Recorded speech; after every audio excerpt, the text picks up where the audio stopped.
But it was a public school, and it's Minnesota where it gets to be, 10 below zero, and I wore multicolored flowered bell-bottom pants. I was so proud of these pants, and sure enough, I was called into Mrs. Quady's office, the principal, who had this enormous beehive haircut, and she said, I still remember it to this day, I'm sitting there trembling in the chair, and she says, you can wear your trousers and your culottes, and I think she said, and your pantaloons at home, but at Beacon Heights School, you wear dresses. And I literally got a permission slip, walked home to my house through the woods, down the hill, changed into a dress, and came home. And I shed a few tears, I'll say that much. And so I use that example of why I wrote the book, to show how through it all, changing mores, a changing culture, that I ended up being able to wear pants, being able to be the girl that could respond to the Mrs. Quady's of the world and start a petition drive or do something else. But at that moment, I did what she said. And the one little tangent to that story is that when the book came out, I actually got a call from someone, and he says, this is Ron Quady, and I'm the son of your principal. And I'm like, oh no. And he says, I read that, I didn't like what you said about my mom. I said, well, Ron, it was true. She really did kick me out of the school, she did. And then he says, well, and what you said about her hair with the beehive. I said, Ron, I checked on the internet, she had the beehive.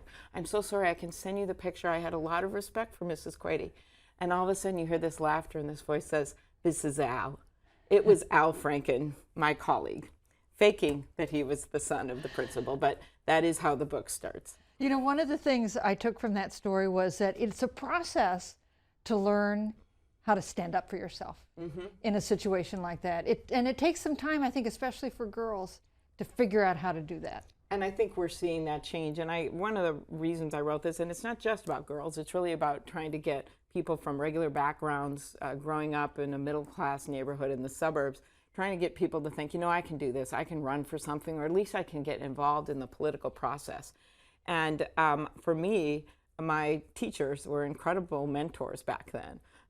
Yes, Mrs. Quady wasn't that nice, but a lot of the other teachers, whether it was the one that got me off the front of the doors when I'd sucked on my mitten and got stuck, or Miss Callanan, my wild fourth grade teacher with the bright red hair, who would literally stand in the back of the class and yell, speak louder, I can't hear you, when I gave presentations. She would write on my report cards, which I found when I was writing the book, speak louder, L-O-U-D-E-R.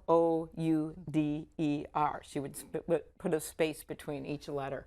And those are people that influenced my life and made it easier for me as I went ahead. But I found that every step of the way, from way back then to the last few years where I went to Asia with John McCain and all those male leaders. John would start the meeting and then they'd look over at Lindsey because he was the second man. Exactly. And John would say, no, Senator Klobuchar is the Democratic lead on this trip. You will address her next. And so, I think those people that have helped you, it's not been all women, but people that have helped me have helped others along the way is a lot about what this book is about.